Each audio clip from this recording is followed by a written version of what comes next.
irmãos, minhas irmãs. Muito bom dia, meus irmãos, minhas irmãs. Que Jesus, na sua infinita bondade, nos abençoe a todos, fortalecendo-nos, amparando-nos e principalmente renovando as nossas forças e energias para seguirmos adiante nas nossas provações, nas nossas privações, nas nossas expiações. Hoje nós temos a grata satisfação de ter nosso querido companheiro Antônio Carlos Belizoni, que vai nos falar, eu tenho por mim, que é o tema mais importante da doutrina espírita, que é a reencarnação. E a gente sabe que quando ela for bem entendida, bem compreendida, quando forem retirados todos aqueles véus, que se colocou sobre a reencarnação, o mundo vai mudar. Sem mais delongas, a nossa mensagem de abertura do livro Com Nós, a lição número 65, tenhamos paz. Tende paz entre vós. Paulo aos Tessalonicenses, capítulo 5, versículo 13. Se não é possível respirar num clima de paz perfeita entre as criaturas, em face da ignorância e da belicosidade que predomina a estrada humana, é razoável procure o aprendiz a serenidade interior diante dos conflitos que buscam envolvê-lo a cada instante. Cada mente encarnada constitui extenso núcleo de governo espiritual, subordinado agora às justas limitações, servido por várias potências, traduzida nos sentidos e percepções. Quando todos os centros individuais de poder estiverem dominados em si mesmo, com ampla movimentação do rumo do legítimo bem, então a guerra será banida do planeta. Para isso, porém, é necessário que os irmãos de humanidade, mais velhos na experiência e no conhecimento, aprendam a ter paz consigo mesmos. Educar a visão, a audição, o gosto e os ímpetos representa a base primordial do pacifismo edificante.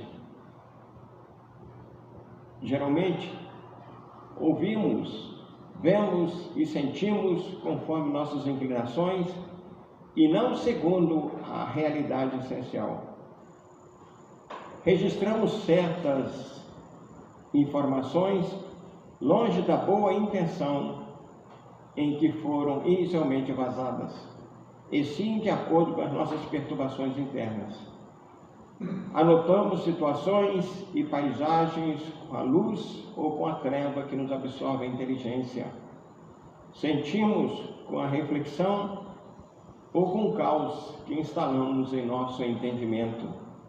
Eis porque, quanto nos seja possível, façamos serenidade em torno dos nossos passos, ante os conflitos da esfera em que nos achamos.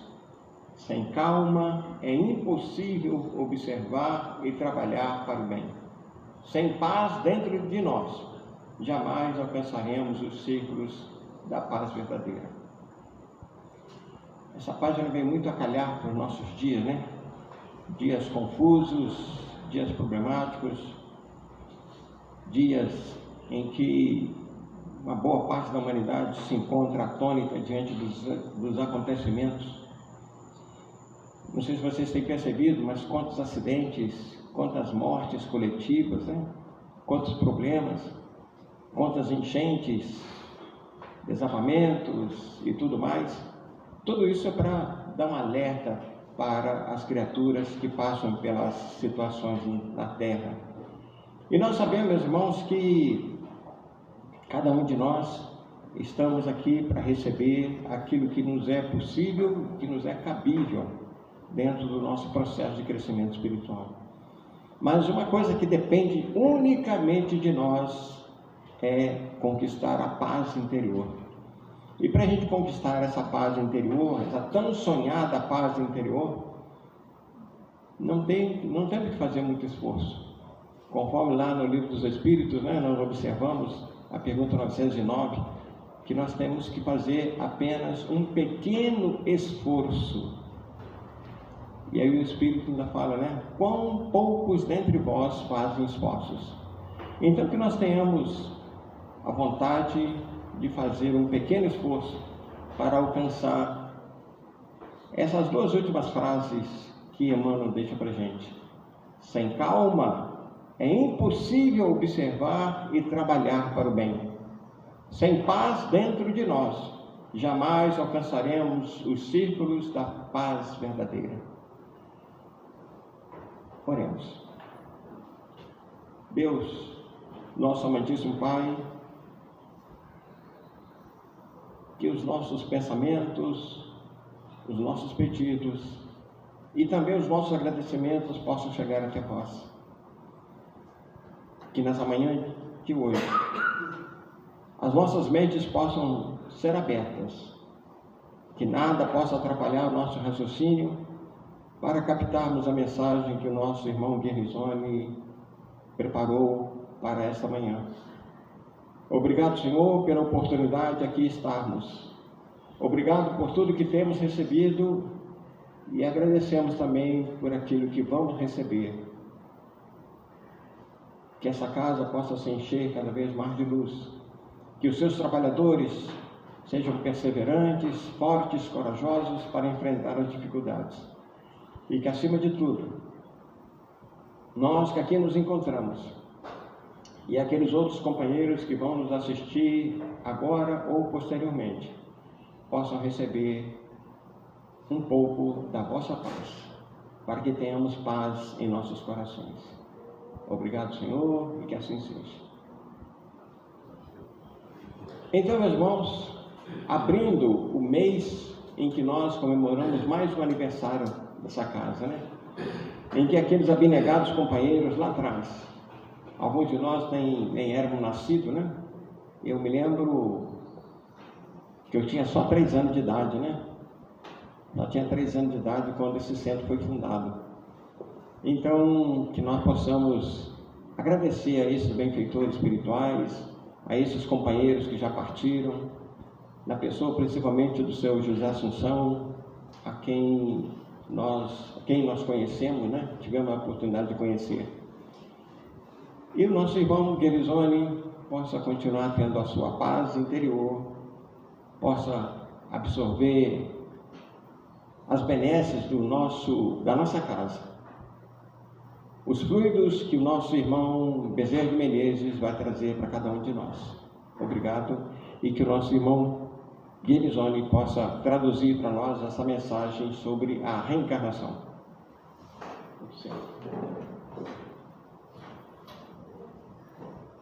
Bem, então, irmãos e irmãs também, bom dia para todos. Jesus ampara então o nosso propósito, né, de nos reunir aqui nessa manhã para estudarmos a doutrina dos Espíritos, norteadora, né, das nossas vidas, presentemente. Parabenizar a casa, né, pelo aniversário. Parece que foi a segunda casa fundada aqui em Volta Redonda, depois de Estudando a Verdade, em 1945. Foi o Centro Espírita Estudando a Verdade, a primeira casa, né? A segunda foi essa. Então, parabenizar a atual diretoria, né? E todos os demais diretores de outras etapas, a fundação da casa em si, né? Todos os benfeitores, orientados aqui pelo Dr. Bezerra de Menezes, né? Mentor da casa. Então, o nosso tema dessa manhã é sobre reencarnação. Nós só estamos aqui, né, reencarnados pela misericórdia divina, né, que estendeu, né, sobre nós essas benesses de estar mais uma vez de volta ao corpo físico para a nossa evolução espiritual. Então, o que nós estamos aqui tentando mostrar, a partir desse livro, né, conhecido de todos nós aqui, que é o Missionário da Luz, Chico Xavier, André Luiz, em que ele comenta aqui para nós exatamente uma reencarnação, todo o processo, né, que envolve uma reencarnação, como envolveu as nossas. Todo um longo processo, não foi fácil nem simples. Nos fala da reencarnação de um irmão chamado Segismundo, em que Segismundo se preparou para a reencarnação. Há 2000 anos atrás, Jesus subiu ao Monte Tabor, levando consigo a Pedro, a João e a Tiago, e foram orar no Monte Tabor. Foram de manhã, passou a tarde, chegou a noite, a madrugada. De repente Jesus se transfigurou, mudou suas feições, suas vestes resplandeceram, e os 3 apóstolos que ele levou consigo dormiram. Jesus libera ectoplasma do mais alto grau. De repente, acordaram os apóstolos, Moisés e Elias estavam materializados. Começaram a conversar os 3. E quando Simão Pedro deu por si pelas materializações de Moisés e de Elias, perguntou ele: Senhor, queres que façamos uma cabana para ti, outra para Moisés e outra para Elias?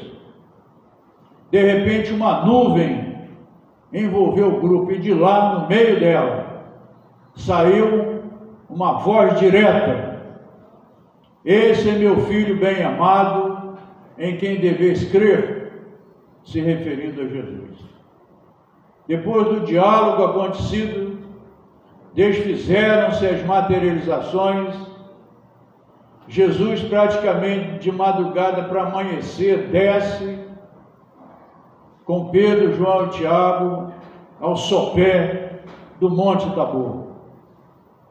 No meio do caminho, Simão Pedro pergunta para Jesus: Mestre, não era mistério que o Elias viesse primeiro? Acabamos de ver o Elias. Elias já veio e vocês não o conheceram. E era de João Batista que Jesus falava. Nunca, em parte alguma, das narrativas evangélicas, nós temos a afirmação tão clara de Jesus sobre a reencarnação. Então nós observamos que Jesus, ele próprio, disse que Elias voltou como João Batista. Numa outra passagem importante, vamos encontrar Jesus num diálogo com Nicodemos, aonde Nicodemos era um doutor da lei, pertencente aos 70 irmãos senadores da época, que participavam desse grande sinédrio, tinham até o poder de tirar a vida de uma pessoa, como tiraram do Cristo, e outros mais. Tínhamos um pequeno sinédrio que julgava as causas menores, composto de 23 participantes apenas. E Nicodemos ouvira Jesus dizer que para acessar o reino de Deus tinha que nascer de novo. E na oportunidade em que Jesus foi a Jerusalém com os apóstolos, lá se encontrava Nicodemos. Era noite, perguntou para Jesus sobre essas questões: Senhor, eu estou com essa idade, como que eu posso novamente entrar no ventre da minha mãe? Quer dizer, era claro o retorno através da gestação materna. Era claríssimo. Como que eu posso entrar de novo no ventre da minha mãe para alcançar o reino de Deus? Então Jesus estabelece um diálogo com Nicodemos.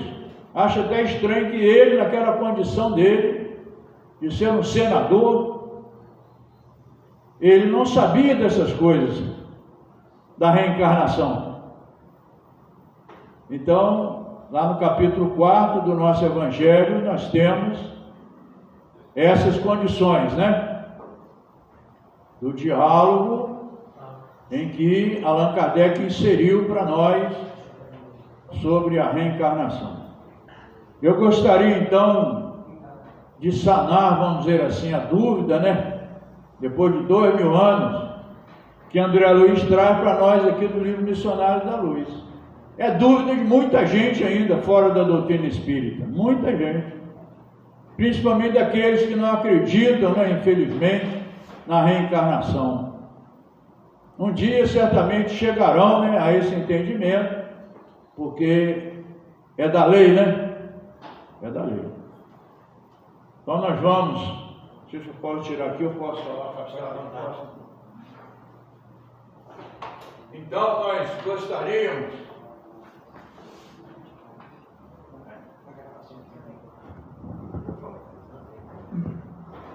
Então, meus irmãos e irmãs, nós gostaríamos de tentar traduzir aqui, né, que nosso irmão André Luiz trouxe para a gente.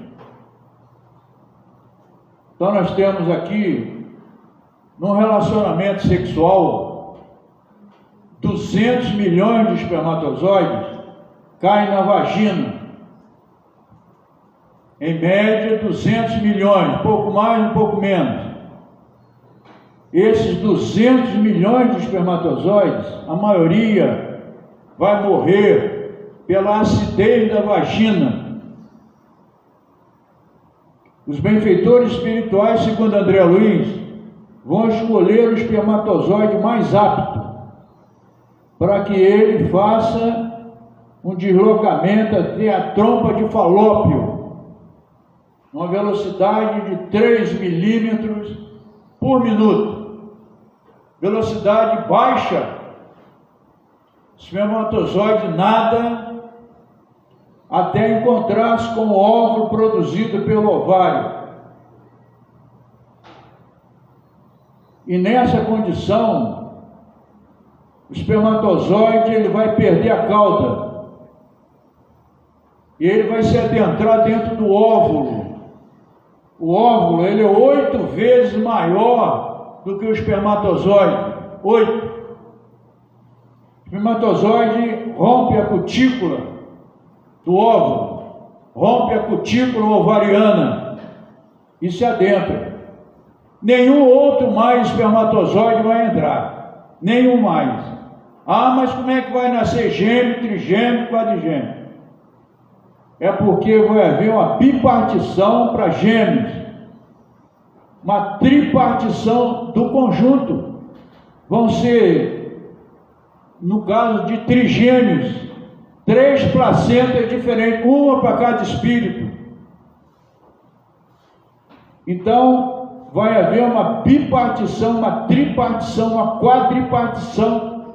Então, vão nascer quíntuplos, sextos, sétimos, 8, 9, 10, na pesquisa que fizemos lá no Nepal, reencarnaram 11 de uma só vez. Já pensaram que seja isso? 8 espíritos de uma só vez no ventre de uma mãe, né? Então aqui nós vamos encontrar uma condição nova, não é nem espermatozoide, nem óvulo, mas agora é zigoto. Então o zigoto, conjunto, ele vai descer, vai fixar-se aqui na parede uterina. Ao fixar-se na parede uterina, começa um processo chamado nidação, em que é em progressão geométrica, multiplicação celular, muito rápida, progressão geométrica, para quem teve a oportunidade de estudar progressão geométrica, PG, né? Muito rapidamente, as células começam a se multiplicar, a tal ponto que depois de 18 dias, nós vamos ter o chamado blastocito. 18 dias do tamanho da cabeça de um alfinete. Cabeça, tronco e membros delineados.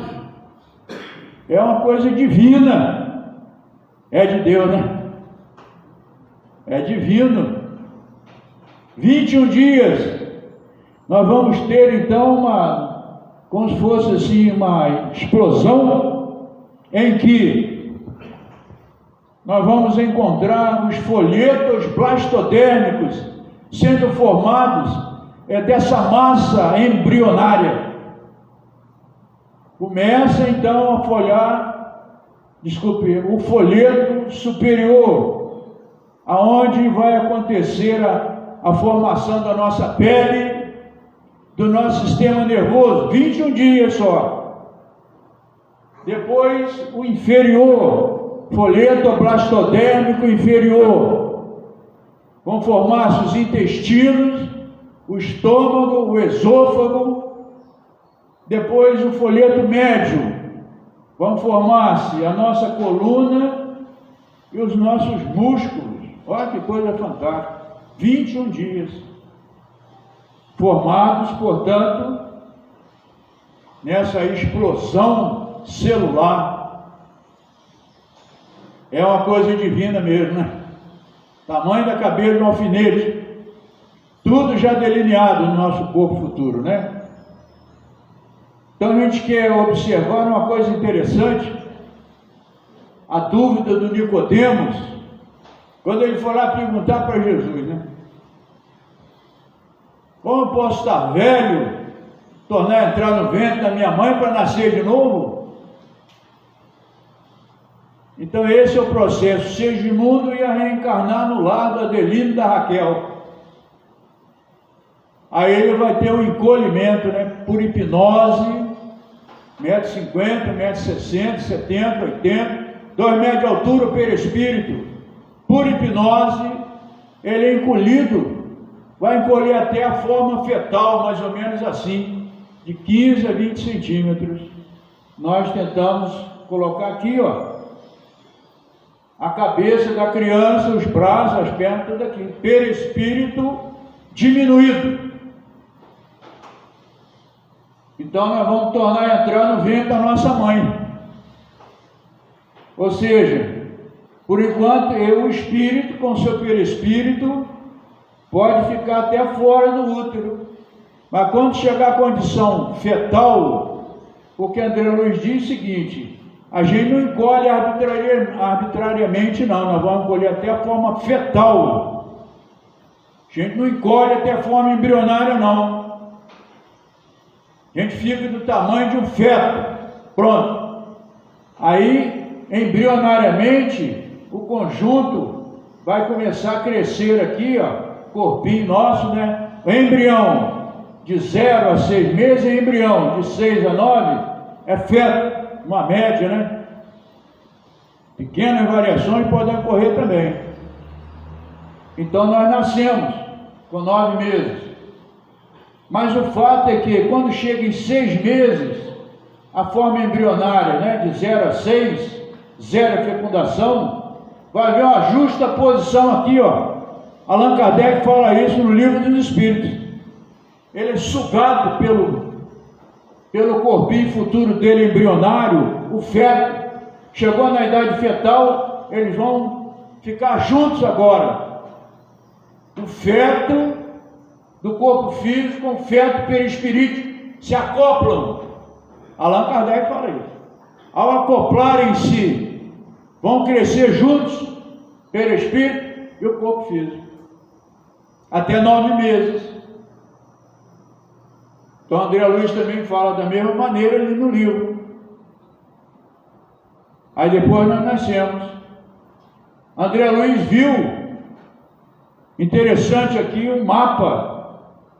Ele achou até estranho, estava com um dos espíritos construtores na mão lá. No momento em que o espermatozoide vai fecundar, aqui está o cordão prateado. É ligado no conjunto zigoto. Então ele olha ali e pergunta: mas o que é isso aí? Esses arabescos? Aí um dos espíritos construtores que estavam ajudando a reencarnação do Segismundo, ele então fala assim: ó, o Segismundo vai ter um problema cromossômico. Isso aqui é o mapa cromossômico dele. Então, se a gente recordar aqui mapa cromossômico, aqui estão os cromossomas de uma célula. A única célula que não tem núcleo são as hemácias, que são nossas células sanguíneas. Elas não têm núcleo. Não tem. Então a nossa célula, ela, vamos supor assim, a hemácia, ela tem mais ou menos esse jeito aqui. Tem uma reentrância aqui, ó, que chama hemoglobina. Então a hemoglobina, ela carrega o oxigênio para nutrir a partir do coração uma quantidade enorme de células que nós temos. Alguém se lembra quantas células que a gente tem aqui no nosso corpo? Pessoal que já estudou, que está estudando, alguém lembra disso? Hein? Ninguém lembra mais, né? Há muito tempo já que a gente estudou, né? Então são 100 trilhões de células. Se alguém duvidar, pode contar também, né? Nós temos 100 trilhões de células aqui conosco, impressionante. André Luiz, em 1957, quando ele lançou o livro Evolução em Dois Mundos, ele estava lá no Ministério do Esclarecimento da cidade do nosso lar, sabe fazendo o quê? Estudando a mente da célula. Vai pensar, então está aqui conosco, evoluindo conosco agora, 100 trilhões de células. Amanhã vão estar na nossa condição. É divino, né? É de Deus isso, Amanhã vão estar como nós, Então a gente observa o mapa cromossômico dos seres do mundo. Então nós temos 46 cromossomas. 46. Esses 46 cromossomas, eles têm assim uma designação na célula. Por exemplo, quando existem 47, a gente vai ter um a mais, é a trissomia do cromossoma número 21, são 2. Aí a criatura vai escolher a aprovação de vir com síndrome de Down. E a gente pode reparar que a síndrome de Down, aqueles que possuem a síndrome, eles têm praticamente a mesma fisionomia, seja na África, seja na Alemanha, e seja aqui no Brasil, qualquer parte do mundo, não é assim? São semelhantes mesmo, por causa desse um cromossoma a mais, que dá o nome de trissomia do cromossoma 21. E quando nós escolhemos, de acordo com a pergunta 258 a 273 do Livro dos Espíritos, a escolha das provas, quando nós escolhemos, junto com os nossos mentores, é o que nós fizemos aqui, né? Nós vamos escolher vir com câncer. Então é o cromossoma 9. 1, 2, 3, 4, 5, 6, 7, 9. Esse cromossoma número 9, ele vai vir com alteração, que nós pedimos para quando reencarnássemos, nós iríamos ter um câncer. E quantos espíritos já nascem crianças com câncer, não é assim? Já nascem com câncer. A gente vê aí comumente, né? Mas de repente nós vamos pedir para eclodir aí com 70 anos, com 50 anos, com 20 anos. Nós escolhemos junto com os benfeitores espirituais, consoante as perguntas 258 a 273 do Livro dos Espíritos. Então é um planejamento reencarnatório que todos nós aqui fizemos. Então tudo que a gente está vivendo, nós já escolhemos antes de estar aqui, né? Antes da nossa reencarnação, nós escolhemos, graças a Deus, né? Então nós estamos passando e vivendo aquilo que a gente mesmo pediu, A gente não pode reclamar de Deus nada, né? Porque nós é que fizemos o pedido para que então nós pudéssemos vivenciar exatamente que nós precisamos de vivenciar. Igual o Chico falava, né? Eu não posso mudar o meu passado. Reflete agora no meu presente. Mas posso trabalhar o meu presente, não é? Para ter no futuro uma reencarnação melhor. Isso está ao alcance de qualquer um de nós. Só vai depender de nós mesmos, né? A melhoria reencarnatória nossa dependerá exclusivamente de nós. Por isso, na doutrina espírita está lá no capítulo 15 do Evangelho: fora da caridade não tem salvação. Nós não podemos chegar no plano espiritual de mãos vazias. Ah, você reencarnou, não foi para passear, não é? Você tinha uma missão a cumprir. Além de se melhorar, você tinha uma missão a cumprir de servir ao Cristo na pessoa do próximo. Tudo quanto fizeres a um desses pequeninos, é a mim que o fazeis, nos disseram Cristo uma certa feita. Então observemos: Segismundo, ele encolheu, ficou como uma criança no tamanho de um feto, 15 a 20 centímetros, nessa condição aqui. Iria reencarnar no lar do Adelino e da Raquel, recordando aqui, quem já leu o livro, quem não leu. O Segismundo, na reencarnação passada dele, ele, sem saber, disputava o amor da Raquel, que ia ser mãe dele agora, e o Adelino agora ia ser o pai. Mas no passado, ele disputava com Adelino o amor da Raquel. A Raquel, ela gostava dos dois ao mesmo tempo, e namorava os dois ao mesmo tempo, escondido. Ela namorava dois ao mesmo tempo, escondido, né? Aí o que aconteceu? Um dia os dois se descobriram. Aí eles se descobriram. Aí teve uma condição assim de muita vibração negativa. Segismundo então pegou um punhal e, na oportunidade, ele cravou o punhal nas costas do Adelino, que ia ser agora o pai dele, né? Aí atingiu, né, as costas e atingiu o coração na válvula mitral. Então é assim, né? A válvula mitral desse lado são 2 vias, aqui desse lado são 3 vias. A válvula mitral é uma válvula bicúspide. Sai daqui, né, o oxigênio que nutre os 100 trilhões de células. Então atingiu aqui. Ele ia ter um problema na válvula mitral, mas pelas condições reencarnatórias dele, ele só iria sentir com 22 anos uma dor toda vez que do coração dele saísse o sangue arterial pela válvula mitral, ele ia sentir dor. Porque logo que ele, no passado, né, ele assassinou aquele que seria o pai dele agora, ele casou-se com a Raquel, mas nunca conseguiram ser felizes. Ela foi considerada a mais culpada porque não se definiu sentimentalmente. Não definiu, namorava 2 ao mesmo tempo. A gente quer repetir, eu sempre gosto de falar isso aqui, que nós vamos fazer essa palestra em outra casa, até fora daqui de Volta Redonda. Aí nós perguntamos lá se era possível uma mulher gostar de 2 homens ao mesmo tempo, né? Namorar escondido 2 homens.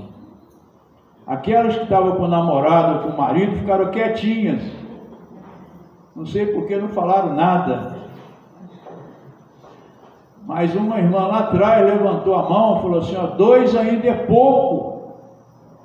Quer dizer, como que uma irmã consegue gostar de tanta gente ao mesmo tempo, né? Tem um coração muito grande, e ela, essa irmã, então, que tem vários sentimentos nesse sentido, a gente consegue observar, então, que a Raquel, ela não conseguiu ser feliz. casa-se com Segismundo, ele um assassino, e ela indiretamente também, né? Casaram-se, mas não conseguiram ser felizes. O Adelino estava com ódio, esperando pelos dois, né? No plano espiritual. E todo mundo tem que desencarnar, né? Ao desencarnarem, os três rolaram pelas zonas umbralinas. Os três. Misericórdia divina intercedeu pelo trio, prepara a reencarnação. Adelino vem primeiro, a Raquel vem depois, tiveram um filho, já estava com 3 aninhos quando Segismundo reencarnou no lar, né? Então Segismundo, no plano espiritual, ele entendeu que ele precisava trabalhar para se corrigir, para atenuar, né, os problemas dele do assassinato. Então ele trabalhou muito mesmo no plano espiritual, trabalhou muito mesmo, recolhia as pessoas no umbral, trazia para cá, ajudava ali, fazia um curativo aqui, levava para lá, fazia isso. Então um grande trabalhador, a tal ponto que na hora da reencarnação dele, tinham 100 espíritos ligados, trouxeram uma coroa de flores. Ele foi um assassino. A gente quer lembrar que o Paulo de Tarso não foi um assassino, e Jesus não foi lá estender a mão para ele, para ajudá-lo. Então isso é bom para nós todos aqui, se a gente tem erro nessa existência. Tivemos erros certamente muitos do passado, de outras existências, e Jesus não está acreditando em todos nós? Está acreditando, Então nós possamos nos movimentar, fazer algo, trabalhar, servir ao Cristo. Segismundo, ao perceber isso, ele trabalhou como ninguém. Foram anos e anos trabalhando pela caridade, a tal ponto de, mesmo sendo assassino, ele ser amparado pelo plano espiritual. Então isso é importantíssimo demais para nós. A gente não deve dizer, eu errei, mas não devemos desanimar, vou voltar ao trabalho. A gente só vai progredir pelo trabalho, mesmo trazendo essas dificuldades no nosso coração. Só pelo trabalho, pela caridade, nós haveremos de vencer a nós mesmos, né? Então essa aqui era a programação, então, do nosso irmão. A gente queria só lembrar um fato aqui interessante que André Luiz cita, que é o bióforo. Aqui está o citoplasma da célula, né? Aqui estão as mitocôndrias, usinas de energia. Então o bióforo, ele vai atuar aqui no citoplasma da célula. Então nós mesmos, pelo arrependimento, pelo remorso, ao reencarnarmos, nós podemos imprimir no citoplasma da célula aquilo que é o nosso desejo. Se a nossa mão foi motivo de escândalo, conforme disse Jesus, né?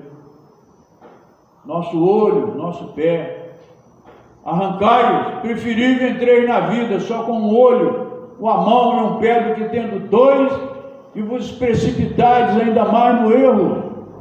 A gente não viu agora lá em Paris, nas Paralimpíadas, o Gabrielzinho veio focomédico, desse tamanhozinho, andava com dificuldade, mas veio sem os braços, na focomelia. Não foi um exemplo, com 3 medalhas de ouro lá em Tóquio, na Olimpíada anterior, tinha ganhado mais 2. E o Daniel Dias, que ganhou mais de 8 medalhas de ouro, fora de cobre, desse tamanhozinho. Ele era pior ainda que o Gabrielzinho, não tinha pé, não tinha mão, não tinha braço, não tinha nada. Não pediu para vir assim. Os filhos dele, né? Ele tem 3 filhos, Daniel Dias. Os filhos dele são perfeitos. Só ele é que tem o problema, né? Não são os filhos. Então ele que pede, nós é que pedimos. Nós podemos imprimir pelos bióforos, são unidades de força psicossomáticas que nós emitimos pela nossa mente. Nós imprimimos lá, eu quero vir sem mão, que eu usei mal a minha mão, fui um assassino, Eu quero vir sem língua, porque eu falei mal da vida alheia. Quero vir sem língua. Quero vir com paralisia cerebral. Nós é que fazemos a escolha, junto com os mentores, segundo essas perguntas, e André Luiz falando dos bióforos, e temos também o mapa cromossômico, né, que é uma alteração cromossômica feita pelos benfeitores na hora da fecundação. Então são alternativas que nós temos, né, de trabalhar pelo bem para nos melhorar. Então eu queria também trazer aqui alguns livros, como esse, por exemplo, do Hermínio Corrêa de Miranda, Reencarnação e Imortalidade, onde ele cita aqui professor Ian Stevenson. Ele é neuropsiquiatra da Universidade de Virgínia, nos Estados Unidos. Pode ser que tenha desencarnado, né? Ele escreveu em 1968 o livro 20 casos sugestivos de reencarnação. Pesquisou 2.000 casos, 2.000 no mundo inteiro. Ah, tem uma criança lá, está lembrando do passado. Aí ele veio aqui no Brasil 2 vezes. Aqui na casa, ó, do Francisco Valdomiro Lorenz, está nesse livro, A Voz do Antigo Egito. Ele foi lá na casa dele, citou o caso aqui da Maria Januária, que era uma vizinha do Francisco Valdomiro Lorenz. Eles moravam em Santa Catarina, no interior. Aí a Maria Januária sempre estava lá conversando com ele, conversa daqui, conversa dali. Ela tinha assim um pequeno problema na perna, ela andava com uma certa dificuldade, já estava adulta.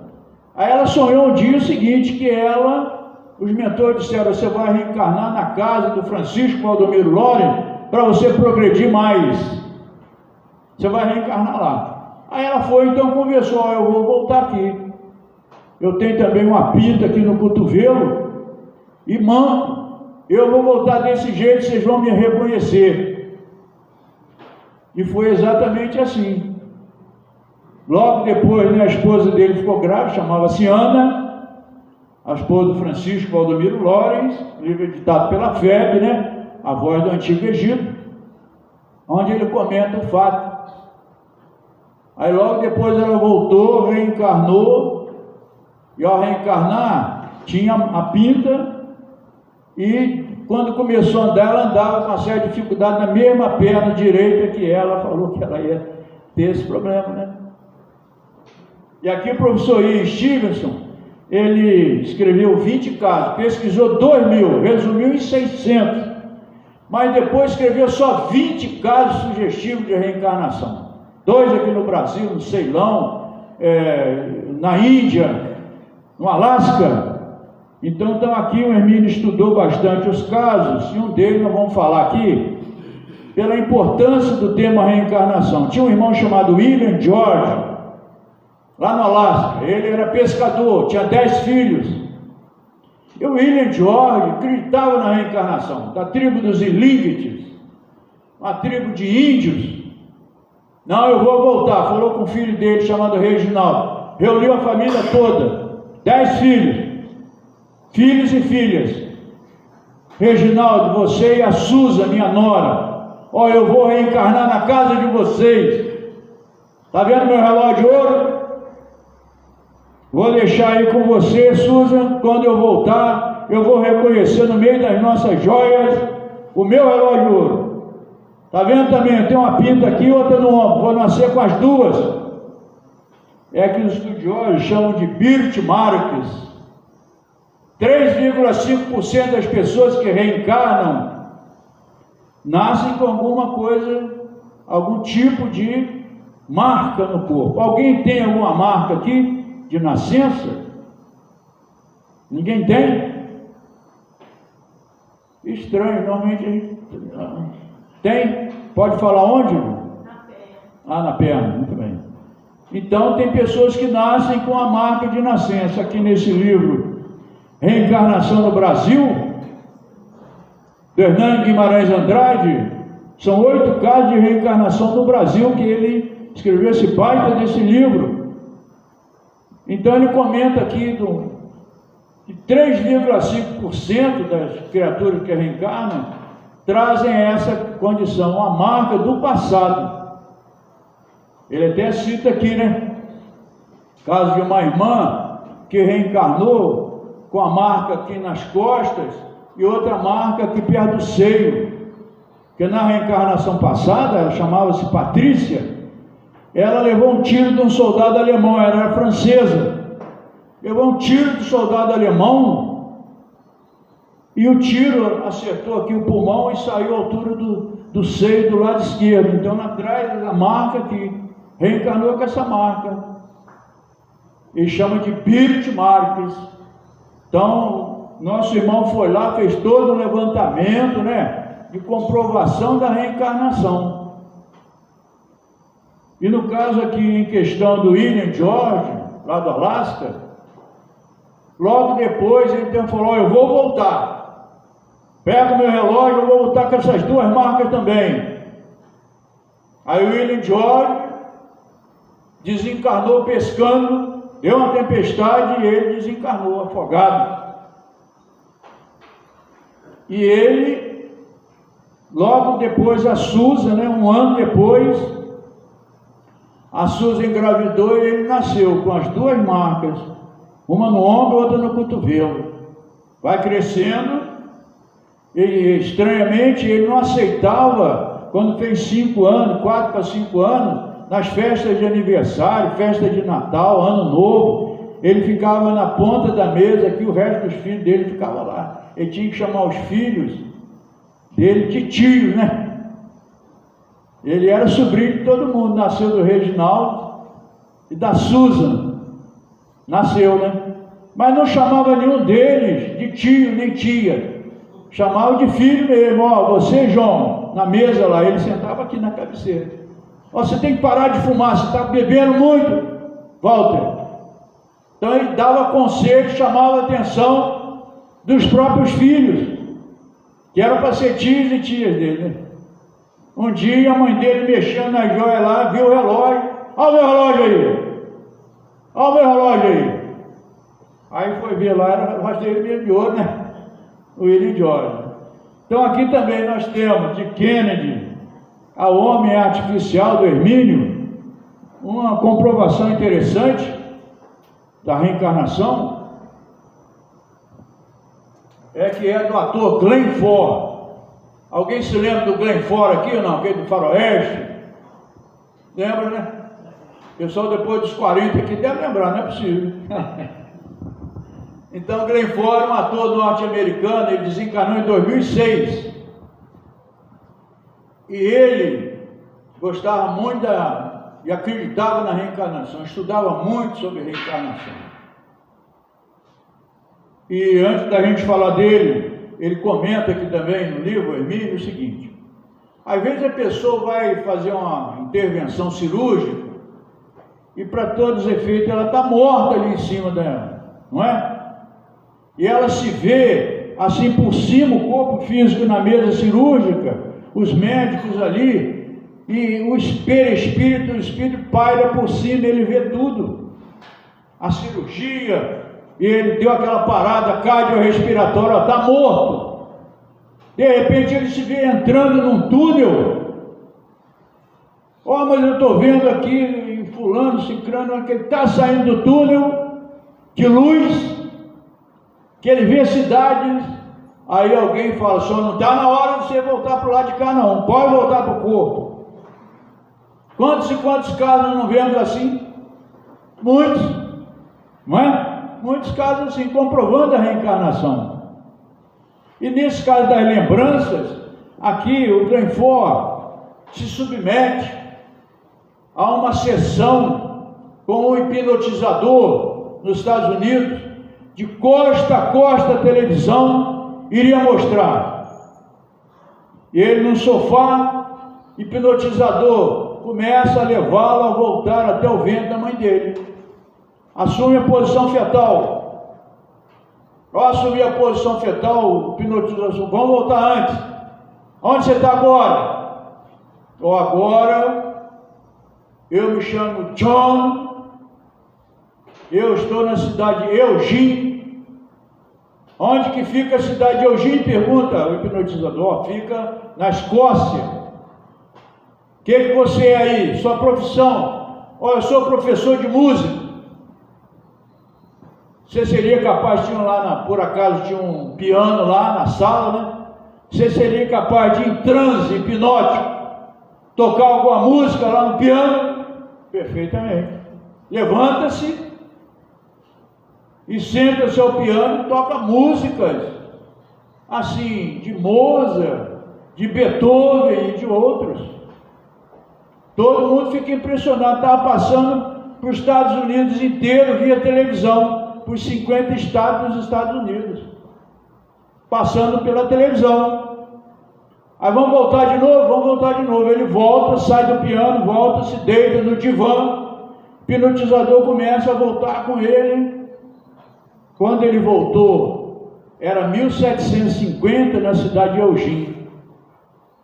Vamos voltar agora. Que ano você está agora? Estou no ano de 1635. Que lugar você está? Eu estou agora em Paris. E de repente ele ficou meio agitado. Ficou agitado. O que está acontecendo agora? Eu estou com medo. Mas medo de quê? Eu estou namorando uma mulher casada. Aí o marido traído descobriu, contratou um espadachim dos mais famosos de Paris. Lembra que Kardec também colocou o duelo, né? No livro dos Espíritos. O espadachim, eu estou duelando com ele aqui, naquela aflição, né? No momento que ele vai ser morto pelo espadachim, ele leva a mão ao peito, dá um grito. O hipnotizador, com experiência, volta logo para que ele não sofra a dor. Ele começou a sentir as dores que ele sentiu ao desencarnar lá. Gente, a Bridget Murphy, ela voltou em 14 reencarnações. 14. Narra com detalhes uma das 14 reencarnações. E ele volta. Glenford voltou de novo com medo.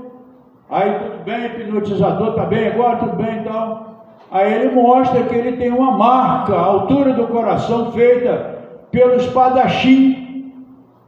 E ele teve um filho único chamado Peter Glenford. Peter. E o Peter reencarnou também com uma marca aqui à altura do coração. Aí o Hermínio acha, né, que o Peter, filho dele, foi o espadachim que tira a vida dele, né? Por isso que a nossa família aqui é uma maravilha, né? Desse jeito, né? Reencarna na nossa família aqueles que precisam reencarnar, né? Então nós temos essas informações que preciosas para nós do livro do Hermínio Corrêa de Miranda. Aqui nesse outro, Reencarnação no Brasil, a Patrícia, lá em Araraquara, ela inclusive, ela dá detalhes como que ela veio reencarnar no Brasil. Morreu na França. Quando reencarnou aqui, ela lembra assim da cortina, porque ela veio numa nave espiritual que André Luiz cita no livro Os Mensageiros. Essa nave espiritual, ela fala que não fazia barulho, não fazia nada, estava cheio de gente lá dentro, todos de branco. Agora aí a nave vinha, parava num lugar. Você vai descer aqui no Brasil, na cidade de Santos. Vai descer aqui no Brasil, lá no Rio de Janeiro. A nave, então, tinham 14 pessoas lá dentro. Todos iriam reencarnar. Todos. Cada um num determinado lugar. E ela veio na cidade de Araraquara, a nave passou. Ela fala que a nave, inclusive, passou por cima do mar. Na viagem que fez. Olha que o André Luiz fala isso no Mensageiro. Dessas naves movidas a eletromagnetismo, faz até manutenção, como faz manutenção aí no nosso carro, né? O ônibus, etc. Todos fazem manutenção. Essas naves assim também no plano espiritual, faz até a manutenção através de eletromagnetismo. Então ela viu que ela desceu a Araraquara, desceu o mentor com ela, falou: você vai ficar aqui e nós vamos te amparar. Eles ficaram lá com ela até a hora da fecundação e ela reencarnou. Ela tinha tanta lembrança, a Patrícia, que ela fala: seu mãe, quando eu vim aqui, a sua cortina não era desse jeito, o sofá não era desse jeito. Quando ela parou lá, tinha 15 anos em termos de perispírito, que ela morreu com 15 anos lá na França. O soldado alemão entrou na casa dela, deu um tiro que atingiu, né, essa região do coração e o pulmão. E ela desencarnou lá no chão. Então ela foi recolhida e se preparava para voltar. Só que a descrição dela, de uma criança de 3 para 4 anos, né, era assim. E ela trazia consigo exatamente os detalhes, porque uma vez ela foi com a prima dela comprar pão na padaria e tinha um soldado do exército na fila. Ela deu aquele pânico nela, aquela aflição: ó, ele me matou, tinha 3 aninhos. Tinha na lembrança que ela tinha sido morta por um soldado, achava que era aquele, mas não era aquele, né? Mas trazia, passava um avião, ele corria e escondia debaixo da cama, por causa da Segunda Guerra Mundial. Então ela entra em detalhes. O nosso irmão, né, o Hernani Guimarães Andrade, foi na casa dela, gravou toda a entrevista e diz aqui: reencarnação no Brasil. Muito interessante esse livro aqui, são 8 casos, né? Estamos falando só de um. Para a gente encerrar, nós gostaríamos de falar aqui, é desse menino que veio aqui no Hotel Bela Vista,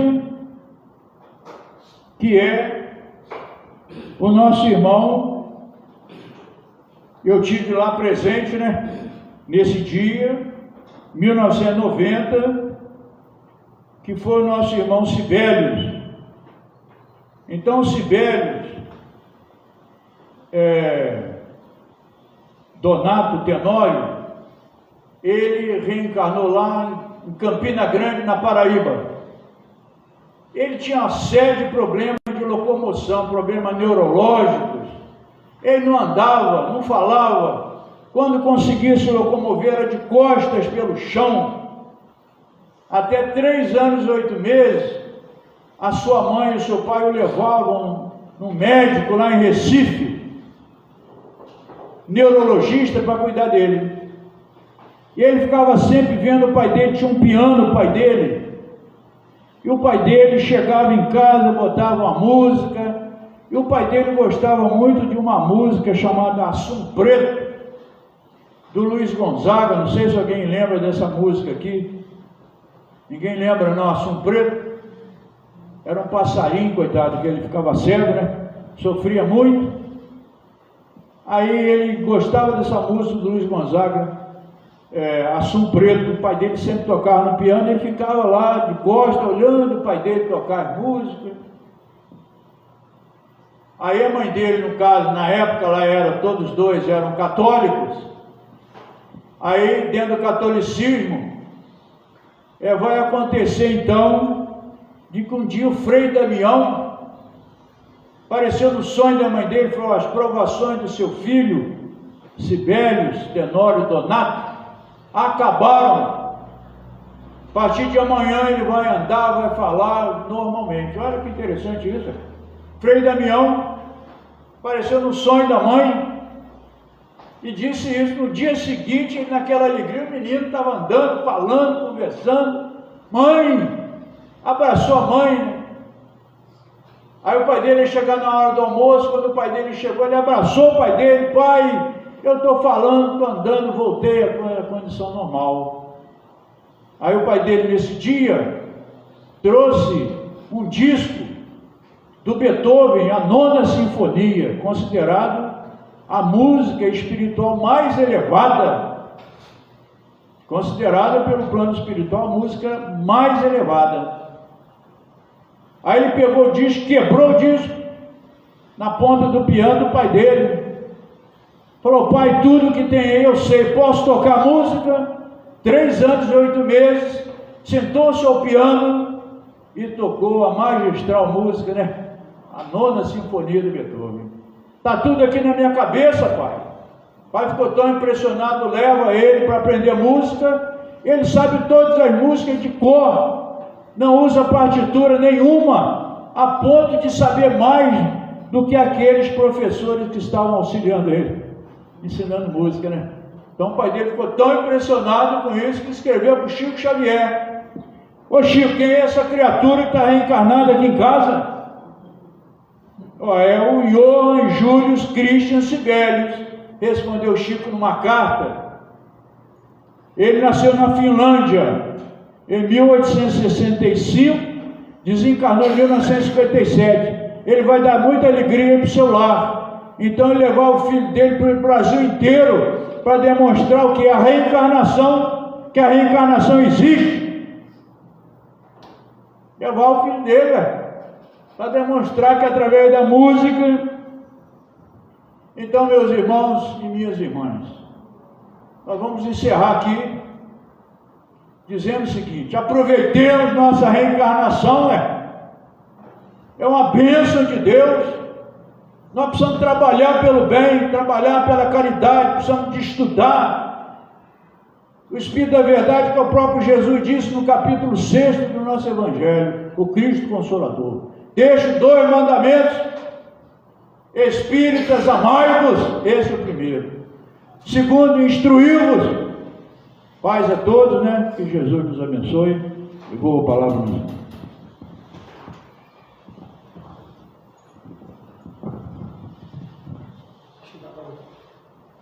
Eu penso que dá para ouvir mais 1 hora, né? Tantos ensinamentos, tantas observações interessantes, né? E aí ele fez a citação de vários livros. E eu quero convidar vocês, convidar todos, para a gente estudar mais, ler mais, sabe, buscar mais, para a gente se instruir mais e assim, consequentemente, nós teremos uma vida melhor, um adiantamento espiritual. Então, meus irmãos, nós agradecemos ao nosso querido irmão Gerizone, pedindo a Deus que dê saúde, força, coragem, para que ele possa continuar na sua tarefa, nessa luta, que nós sabemos que é só proveito para nós, né? Nossa missão aqui na Terra. Na manhã de hoje nós vamos sortear 2 livros. Qual o último número? Gerizone, escolhe para nós de 1 a 36. 30. Alberto. Alberto.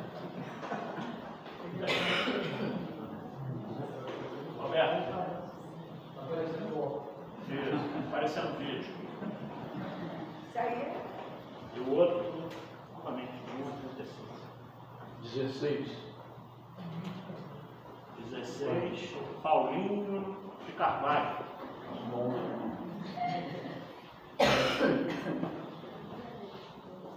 Primeira vez na nossa casa já é sorteado. Sorte. Tá vendo? Que avisado, não? Tem que voltar mais vezes para estudar.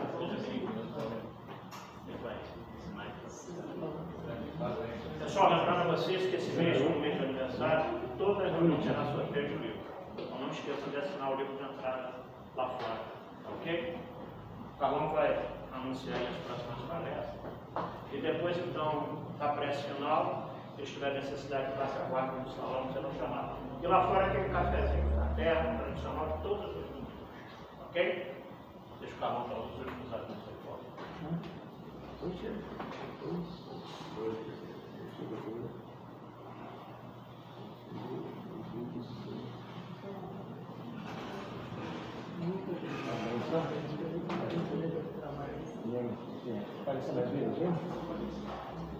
Então, meus irmãos, nessa manhã de hoje nós tivemos essa belíssima palestra e esses 2 companheiros já saem daqui com o compromisso de ler, né?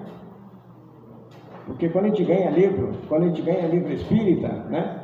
É para ser lido, para ser consumido mesmo. Temos também, meus irmãos, para próximas datas, né? Deixa eu pegar aqui, já que a nossa memória já não está tão boa, né, como antigamente.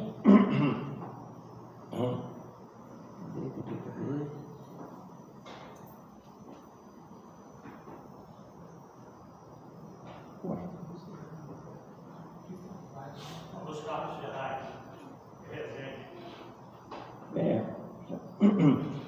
na quarta-feira que vem, então, nós teremos a palestra do nosso querido amigo Carlos Ferraz. E vocês podem acompanhar na nossa plataforma, né, as demais palestras, e que nós possamos honrar cada vez mais a nossa doutrina, esses conhecimentos maravilhosos que vão fazer com que nós sejamos cada vez melhores nesse mundo. Vamos fazer a nossa prece de encerramento?